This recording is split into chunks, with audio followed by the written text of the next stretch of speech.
Talakayang Bayan. Masusing pag-uusapan ang mga programa at proyekto ng bayan. Talakayang Bayan. Ilalahad ang mga plano at direktiba ng pamahalaan. Pag-aaralan ang bawat anggulo ng sitwasyon. Lilinawin ang bawat issue. Magbibigay ng matalino at makabuluhang talakayan. Talakayang Bayan. Muli po tayo nagbabalik sa ating programa Impormasyon ng Bayan para sa lahat at nasa ikalawang segment na po tayo ng ating programa. At this point of time ay mapalad tayong makapanayam ang isa sa pinakamahusay po sa larangan ng paglilingkod sa publiko. Ano po, dito po sa bayan ng Brooks Point. At sila po ay napakalaki ng ambag po sa pananatili ng public safety at of course sa kanilang mga ginagampanang tungkulin ay masasabi kong ito ay malaking ambag din sa pagkatao ng bawat isa po dahil kakibat ng kanilang obligasyon ay ang paghubog sa personalidad ng mga PDLs. And mga kababayan, alam kong magiging maganda po ang ating talakayan sa umagang ito dahil makakapanayam natin ang Jail Warden, Jail Inspector Ian Paul Iranyada, tama ba sir? Yes. Ng BJMP Brooks Point. Sir, kamusta po kayo? Okay naman po ma'am, and first of all, nagpapasalamat po kami sa inyo po ma'am sa pag-imbita po sa amin dito sa inyong palatuntunan po. At least po sa aming paraan, na ganitong paraan po mapapatid po namin sa mga nakikinig po sa inyo dito sa bayan ng Brooks Point kung ano po ba mga programa po natin at mga pulisiya po natin dito po sa ating Brooks Point District Jail. Also po yung ating mga palatuntunan sa ating mga policies po, sa ating mga, lalo po yung mga may kaanak po dito sa loob na malaman po nila na maayos po ang kalagayan ng kanilang mga mahal sa buhay po dito sa loob ng ating district jail po. Ayan, napakahalaga mga kababayan na malaman natin na hindi palibhasa PDL or person deprived, deprived of liberty po ang ating mga kapatid or kababayan na kasalukuyan po na naka-lodge. Pwede ba tawagin naka-lodge? Yes po, parang ganun po. Ay meron pa rin po silang karapatan, of course, at alam ko nga sa ating mga kababayan na may mga kaanak sa loob po ng BJMP ay napakahalaga pong malaman natin kung ano na po ang kasalukuyang sitwasyon. Sir, hindi na natin patatagalin pa para po sa unang katanungan, kamusta po ang kasalukuyang sitwasyon ngayon sa Bureau of Jail Management and Penology dito po sa ating bayan? Yes po, napakaganda po ng ating district jail po ngayon dito. Actually po, tuloy-tuloy po ang mga programa binibigay po natin sa kanila. At yung ating pong mga polisiya, tuloy-tuloy rin po yung ating pinapa-implement sa kanila para ma-ensure po natin yung safety ng ating mga PDL and also yung mga personnel po natin sa loob ng ating jail facility. Also din po, hindi lang po yung safety din po nila kasi meron po tayong mga stakeholders na tinatawag po na bumibisita sa ating mga PDL, not only the families po nila, also yung mga service providers po natin na tuloy-tuloy po ang pagbibigay po ng serbisyo sa ating mga persons deprived of liberty.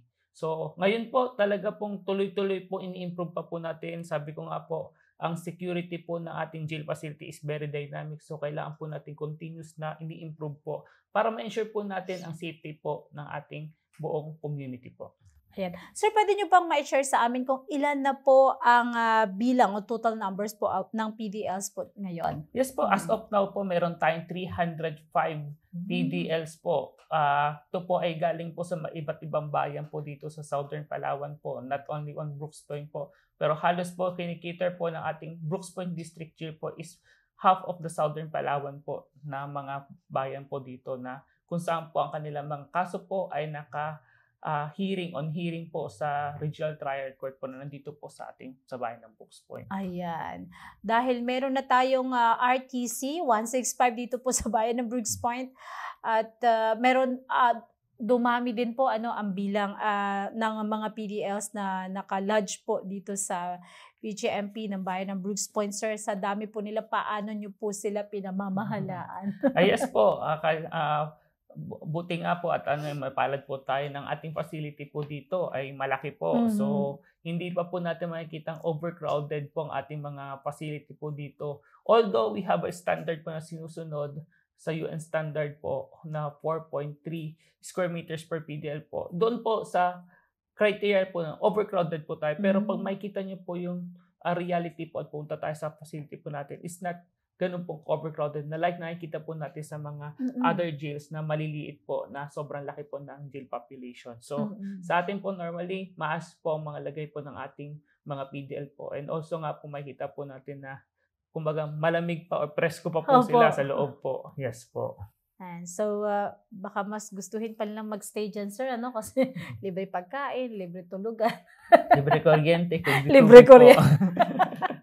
Ayan, malalaman natin mga kababayan sa mga susunod pang katanungan. Ano po, kung ano yung mga benepisyo nilang natatanggap habang sila po ay nakalodge dito sa, ano bang tamang term, sir?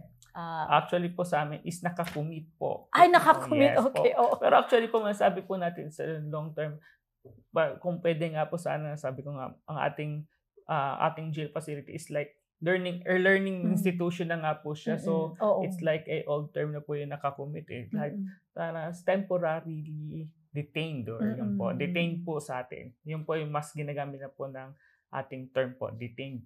Opo. Ang sarap ng buhay nila, but of course, hindi natin ni-encourage yung ating mga tagapakinig po at tagapanood na magkasala para ma-detain na po. Sir, ano po ang mga programa ninyo para po sa mga PDLs na makakatulong po para sa kanilang rehabilitation? Yes po, marami po tayong mga ang po dyan is one of the major programs po na ginagawa natin or major behavior shaping tools po natin na ginibigay po talaga nila. Kung maririnig po yung Therapeutic Community Modality Program po or tinatawag po natin. Pag nakirinig na po natin sa kanila sa ating mga PDL po, yung TCMP. So, it's a behavior shaping tools po na kung saan po dito po konti-konti po natin binabago yung pag-ugali po ng ating mga PDL. Kaya nga sabi ko po, ang ating jail facility is like a learning institution po. Tinuturuan po natin sila how they embrace yung magbago yung kanilang behavior po. Yan po, ang TCMP po, marami pa po yung branches. So, diyan po nyo makikita yung education, livelihood, health service, even the housekeeping na makikita po natin yan po doon. And also, marami pa po doon. Marami pong tasking ang ating PDL at may sarili-sarilang tasking na po doon sa TCMP na ginagampanan po nila dyan. And also, yung pinakamalaganda po dyan is yung ginagawa po nila every morning, na morning meeting po tinatawag natin na kung saan po doon po nagkakaroon ng psychosocial intervention, psychosocial interaction po ng ating mga PDL para doon po yung ma-release po nila kung ano po yung iniisip nila and also doon po nagkakaroon ng a sort of counseling. Iba pa po, meron pa po tayong tinatawag na individual counseling po sa ating mga persons deprived of liberty. So, sabi ko nga po, marami pong branches po yung TCMP nyo po yan. And this is parang generalize natin na it's a more on mental and behavior development po ng ating PDL. Aside pa po doon sa ating mga pwedeng sabihin na livelihood, education po, ginagawa din po natin kasi actually, meron tayong mga testimony po dyan na bas po, hindi po sila nakapag-aral pero dahil po na-detain po sila dito sa atin sa BJMP, temporary na-detain po, nakapag-aral po sila and up to senior high school po, nakikita na po tayo dyan. And then kinokonti-konti po natin yan. And we are moving forward to attain at least magkaroon tayong tertiary po dyan na may offer po natin sa mga PDL habang nakadetain po sila, tuloy-tuloy po yung pag-aaral po nila. Opo. Yes po. So, sabi nga po natin, it's like a building block po talaga ng community is education po natin. So, ganun po rin natin binibigay po sa mga PDL natin para pagbalik po nila sa ating society is prepared sila at makakasabay po sila. Although na-delay po sila dahil naka-detain po sila, pero makakasabay po sila sa community natin. Kasi nga po, binibigyan pa rin po natin kung ano meron po sa labas. Pag nakalaya sila, yes, at least, po, kumbaga, pwede nilang i-normalize ulit yung buhay nila, makapag-start ng bagong buhay. Pero sa part nyo, sir, grabe, kasi hindi biro yung mansuhin mo yung isang tao, in-nurture mo yung kanyang pagkatao. Kasi sabi nga, kapag ang isang puno daw ng bayabas, dapat bata pa lamang, ituwid mo na dahil pag malaki na ang hirap na nitong ituwid. Pero sa part ninyo, kami bilang magulang, para rin kayong magulang sa napakaraming, nasa 300 plus na PDLs, And hindi birong task yun. Yes po. And biruin mo, pati yung pag-aaral pala nila. No? Yes po. po nga natin. Ayan. Sir, paano po nakikipag-ugnayan ang BJMP sa lokal na komunidad para po sa mga kapakanan ng PDL? Yes po. At po, isa pong maganda po natin yan is yung sa community social engagement po natin. Yan po sinasabi ko nga po, may mga stakeholders po tayo po, mga service providers po tayong tinatawag. Yan po yung mga non-government organizations po na lumalapit na po sa atin. Pumapasok po sa atin, lalo na po sa interfaith section. Kasi alam po naman natin, malaking bagay po ang interfaith sa pagbabago ng isang tao. Spiritual ba yun, sir? Yes po, more on okay. spiritual. Yan po, meron tayo pumapasok na po dyan yung ating mga Christians, Catholics, even encourage po natin yung ating mga brother Muslim po na ngayon po nakapag-practice na rin po ng faith po nila sa loob every Friday po. Then, and we encourage also other interfaith or mga religious service provider na we can accommodate po din para at least po yung other denominations we can offer them kung ano pa po yung nila na may bigyan natin. Alam mo naman po natin na napaka-importante po. Pero syempre din po, nandun pa rin po yung restrictions natin na they are their free will to choose what denomination they want to belong. So, yun pa rin po yung inaano po natin. Kung saan po sila gustong sumanib po sa mga religion. Alam po naman natin, isa lang naman sinusunod po natin. Opo. Yes po. Ayan. Ito sir, ako alam ko naman on my opinion. Alam ko naman na kayo po ay talagang mahusay at ginagawa nyo yung part ninyo para maging effective po yung mga programs. But then, gusto ko pa rin siyang itanong on your part po kung papaano nyo po natitiyak na efektibo po yung mga programa para po sa kanila. Maaari nyo po ba kaming bigyan ng ilang halimbawa na gawaing pinapatupad po sa inyong facility? Yes po, actually po yung mga epektibo naman po yung ating mga programa po, not only in the internal operation po natin, even the outside operations po natin. So first po sa internal po natin, wala po tayo makikita at manifest naman po natin na for this last year and this coming quarters, we don't have any jail disturbance po sa ating jail. So, zero incident po tayo na malaking bagay po na we are holding like 300 persons na zero incident po tayo sa mga po. So, yun po, isang epektibo po na pamamaraan na nawagampanan po ng Brooks Point District Jail po yung security aspect po ng ating security aspect po ng ating jail facility. Also, yung sinasabi po namin na welfare development, yun nga po yung mga development activities po. So, makikita po natin naman ang ating mga personnel po na in charge of welfare development is multi-awarded po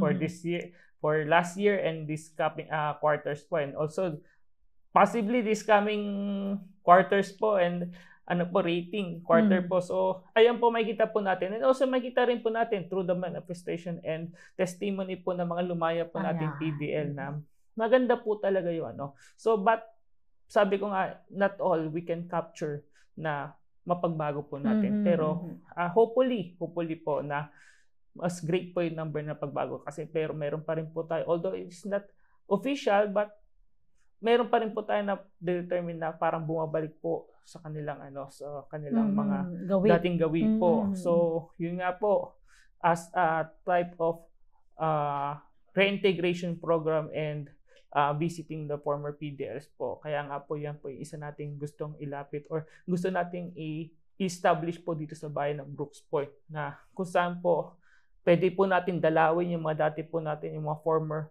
PDLs po natin to check on their status, ano po ba ang kanilang buhay at saka ano po yung pwedeng ibigay po ng lokal na pamahalaan po ng Brooks Point para sa kanila po. Alam po natin, pag lumaya ka po dito po sa facility, medyo mahirapan ka po mag-adjust. So yun po magandang gawin po natin na magkaroon po tayo ng reintegration program po sa kanila kung saan po alalayan po natin sila hanggang kaya po nilang tumayo na at ma-ensure po natin na hindi na sila gagawa or babalik sa gusto nilang gawin or dati nilang gawin po. Ayan, agree ako dyan, sir. And gusto ko lang din i-share, mga kababayan, na one time po nagkaroon tayo ng parang video clip lang na interview. Testimony po. Umiiyak yung isang PDL na kinukunan namin na interview. Tungkol yun sa sa TESDA, yes po, na gumraduate sila. Nakaka-touch kasi nga, yung excited na silang lumaya, excited silang i-exercise yung mga natutunan nila na pagbabago sa kanilang buhay at yung pagpapasalamat din nila na nakagraduate sila sa sa NC2, I think, Yes po, ng TESDA. TESDA po. Actually, it's NC2 on masonry po ang i-offer natin. Yan po yung mga gandang programa din po ng mga national government natin through the facilitation po ng local government natin na magkaroon po tayo ng mga ganyang skills training po na accredited po talaga ng TESDA. Sana po, yan po, sabi ko nga po, isa rin po maganda natin gawin po sa integration program yan is kung ano po yung skills na nahasa ng ating mga PDL sa loob ay magkaroon tayo ng coordination sa PESO to employ them na para at least po we're not burning out our funds but helping them na makatayo pa rin at the minimal cost po. So yun na nakikita natin na maganda rin pong interventions para sa mga PDLs po natin. So yun po, magagamit po natin na malaki pong bagay ito sa mga PDL po natin. Lalo po pag lumaya po sila.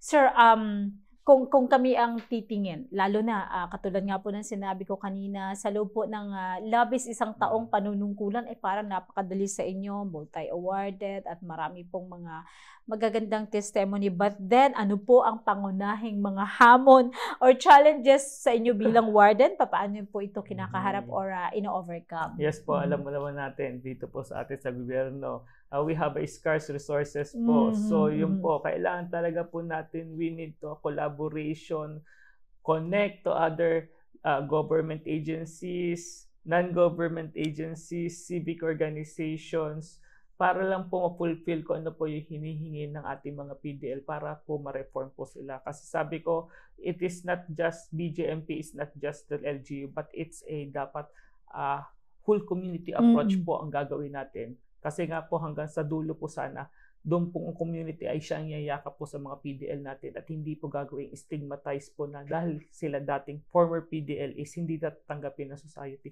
But cause mas tatanggapin ay paparamdam sa kanila. Importante sila para hindi na rin po sila magkaroon ng stigma na hindi na sila magbabago kasi ayaw silang tanggapin ng ng society. Pero parang magre-rebelde. Magre-rebelde. Pero kung papakita po natin sa community na tinatanggap po natin sila, hindi po natin sinusuka sila.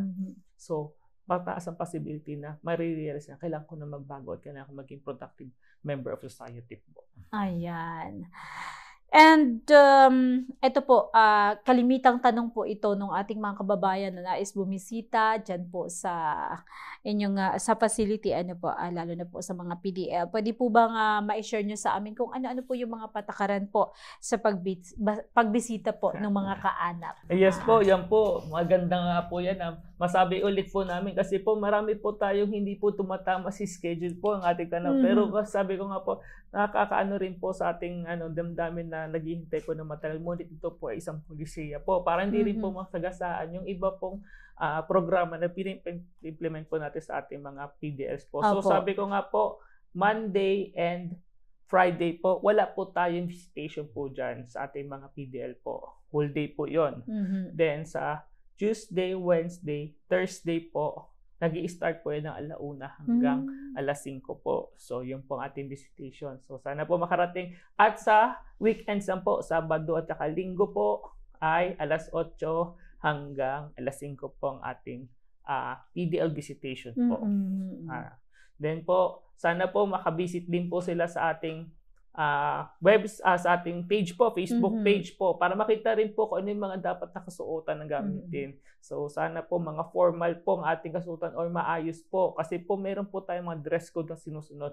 Lalo-lalo na po yung hindi po pagsusuot, ay wag po magsusuot ng dilaw po. Kasi po baka hindi na po makalabas. So yun po, hindi po natin na-allow po. Then, ang isa pa po is yung mga revealing po na revealing po. So, tulad po ng isang ahensya ng na opisina po, ang pagdalo po natin sa ating mga PDL dapat po maayos po ang pananamit po natin. Yun po. Ayan. O, ingat po ha, pagka papasok or dadalaw, wag po tayong magsusuot ng dilaw, baka hindi na tayo makalabas, baka mapasama tayo sa dilaw. po. Ayan. At formal po, nakasuotan ang dapat na isuot. Maaari niyo po ba kaming bahaginan, sir, ng ilan pong mga karapatan ng PDLs at paano po natin natitiyak na sa BGMP Brooks Point ay naipapatupad po ang mga karapatan nila? Yes po. Sabi ko nga po, ang karapatan po ng PDL ay yun na L lang po ang nawala. Ano po ba yung persons deprived of liberty po? Liberty lang po o kalayaan po nilang gumalaw ang ating inalis. Pero yung iba po na kalayaan, iba pong karapatan na binigay po sa atin ng konstitusyon ay nandoon po. Kaya nga po sinabi ko po, ating pag-aaral po, binibigay po. Ang livelihood po, tinitrain po natin sila, binibigay po natin sila ng ALS. So, skills enhancement po. And also po, ba't sila pinoprovide po ng ating gobyerno po ng 3 meals, water, electric. So, talaga pong binibigay po sa kanila is, sabi ko nga po, ang PDL po natin is liberty lang po ang inalis po nila. At lahat po ipinoprovide na po ng ating government sa kanila po. Na while detained po sila sa atin ay ini-improve pa rin po natin. Kahit ang karapatang pagboto, sir? Yes po. Yung po, last election po, magandang actually po, it's a milestone for our PDLs po kasi po matagal po sila hindi nakaboto sa local election po na kung saan ay makapaghalal po ng kanilang lokal na opisyalis po. So ngayon po nakaboto na po sila at nakabalik na po na makaboto po sila sa lokal na opisyalis at sa mga national po. Ayan. Ako, maraming salamat, sir. At least, nakikita natin mga kababayan na talagang pagka sa loob po ng dati, ang tawag ay piitan, hindi po sila ganun sabihin natin na nawala yung kanilang karapatan dahil still po, nandoon pa rin ang lahat ng karapatan maliban po sa liberty o yung kalayaan po. Anyway, yun ay pagtutuwid lamang din sa maling nagawa. At sir, sa mga in case naman po na mayroong mga reklamo ang preso o yung mga kamag-anak po nung mga PDLs, pwede nyo ba kaming sharean kung paano po yung process nito? Yes po, meron po tayo, actually po, meron po tayong hotline po na kung saan po, dito po makikita po natin sa Brooks Point District Jail page po yung ating mga hotlines po na kung saan po pwede po silang mag-lodge po ng ating mga reklamo. Also din po, ang aking opisina po ay bukas po sa pagtanggap po ng mga reklamo at talaga pong even po yung ating mga PDL po doon or mga kapamanak ng PDL po kinakausap po natin. Tinatanong din po natin sila kung may ano pa po yung kanilang suggestion o komento sa mga serbisyo po para sabi ko nga po, tayo po sa gobyerno ay hindi po tayo pwede mag-stagnant sa ating programa. Kundi po lagi tayo dapat nag-i-improve at mas mapapabuti at mapapadali po ang ating mga serbisyo para po makabot sa lahat po ng ating mga sineserbisyon po. Ayan. Regarding naman, sir, sa kalusugan, of course, syempre, nandyan sila at nakaditine. Paano nyo po dinidil yung pangangailangan po sa kalusugan po ng mga PDLs? Ayan po. First of all po, nagpapasalamat po ako sa ating mga medical providers po. Una-una na po yung ating mga ministry in prison po na nagpumupunta po dyan ang mga medical workers po. And also po ang ating municipal health office po na pumupunta din po sa atin at binibigyan tulong po tayo. Yes po, nagagampanan po lahat ang mga pangailangan po. Although hindi po namin kayang ibigay po lahat. Lalo na po ang ating mga gamot kasi nga po we are very constrained po sa atin. Although may tinutulong po, malaki din po nitutulong natin local government to supply medicines po sa ating mga PDR. So talaga po hindi natin kaya po i-provide lahat. Kaya we are appealing also to other stakeholders na gusto pong tumulong sa atin. And also the family po ng ating mga PDL na hindi po namin kaya. Although hanggang sa kaya po namin ibigay po yung mga medicines ng ating mga kaanak, binibigay po namin pero may time talaga po na nawawalan po talaga. Pero well assured po na ating mga PDL po is tinitingnan po natin ang health. Meron po tayo, gladly, we have 3 nurses po na naka-assign sa ating district jail po. So, to cater the health po ng ating and to check the health po ng ating So, yan po, para may paliwanag ko na rin po, yan po, meron po tayo kasing tinatawag na mga critical illness po. Hindi po natin basta kayang gampanan po. So, ang ating jail facility po is wala po tayong in-house na doktor. So, kaya po nangyayari po talaga na tumatawag po kami sa pamilya kung kailangan namin ilabas po or idalhin po namin sa hospital yung kanilang kaanak po. So, yun pong ating mga ginagawa po kung hindi na po natin kaya ng gampanan yung medical intervention po sa loob ng jail po. Katulad na lamang po nung halimbawa COVID-19, paano naman po or ano po yung mga ginagawa niyong hakbang para po mas malinaw po sa kaalaman po or kabatiran po ng ating mga taga-subaybay, ano po yung mga ginagawang hakbang para po maiwasan yung pagkalat ng mga ganitong sakit, especially ngayon, yung init, sobra po. Yan po, maganda nga po yan. Actually po, hindi lang mo naman po COVID-19 and dati pa naman po ginagawa na po natin yan. Nag-strengthen lang po tayo sa COVID-19, yung advent po ng COVID-19. Pero sa mga communicable disease po natin, nagkakaroon po tayo ng isolation po. Lalo na po pagkita po natin sa x-ray po nila upon commitment po sa atin, meron pong TB or positive po sa TB. So, hinihiwalay po natin yan para maiwasan na po natin ang pagkalat po ng TB. Sabi ko nga po, napakahirap po i-address yung issue po ng TB sa loob ng mga jail facility kasi nga po, ayan po talaga nagkakasalamuha po sila yung sa mga utensils po nagkakasalamuha sila. Pero we're trying our best talagang ma-eradicate po ang TB po sa ano. So, ngayon po, wala naman po tayong ganong kalalang TB case po dyan. Although meron po tayong nagsusustainance po ng gamot, pero patapos na rin po naman sila. So, ang ano lang po namin is yung mga bagong commit po namin, once makita mo namin positive, ina-isolate namin. And then, through the help po ng ating DOH and the MHO po, ine-enroll po natin sila sa TB DOTS po. So, para po mabigyan po ng kaukulang TB meds po ang ating mga PDL na meron pong positive sa TB. Ayan, opo, maraming salamat sir. At least alam natin dahil medyo delikado po kung Yes po. alam natin kung papaano po yung mga ginagawang hakbang at program po ng BJMP upang at least hindi tayo masyadong mabahala lalo na medyo congested ng konti po sa dami ng ating mga detainee.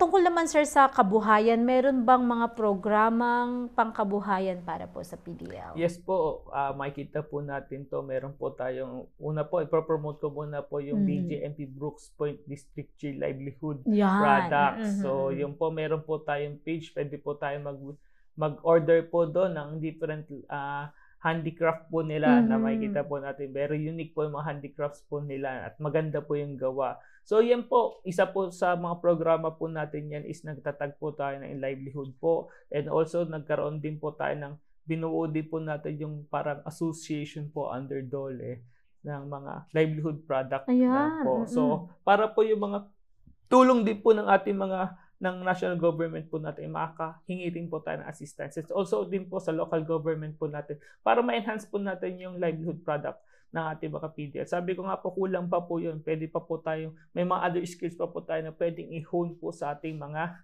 PDL po na willing din po sila. Sabi ko, ang dami po, yung ating PDL po or yung ating facility po, para isang barangay siya. Sabi ko, ang daming pwede pong maraming skills na pwede nating i-culture para maging paglabas po nila, magamit po nila at po. And then also, ma-practice po nila sa jail facility habang nandun pa po sila at mapagkakitaan po nila as way of earnings po nila. Ayan. So, para makatulong tayo mga kababayan, mag-order na tayo ng mga handicrafts. Opo. Meron po ba kayong iba pang plano bago po matapos ang taong 2025 na pwede nyo pong i-share po sa ating mga kababayan?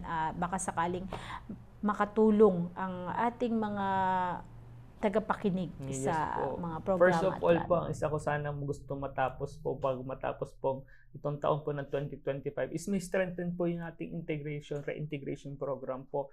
Kasi po, di ba po makikita po natin sa ating mga other programs po na ating gobyerno is meron tayong aftercare program. So, yun din po sana gusto namin establish po dito sa bayan ng Brooks Point na magkaroon po ng aftercare program po yung mga PDL po natin na mga kalaya po na maya din po at magkaroon tayo ng monitoring po sa kanila kung ano po ba ang kalagayan nila through collaboration po ng LGU, national government, and BJMP and other government po at civic organization po na mabigyan po natin ng kumbaga temporary alalay po sa ating mga PDS na lumaya po na makasabay po muna hanggang sa tuluyan na po sila makaahon po sa society. So, maging tuloy-tuloy na po para maiwasan din po natin yung kanilang pagbalik sa dating gawin po nila.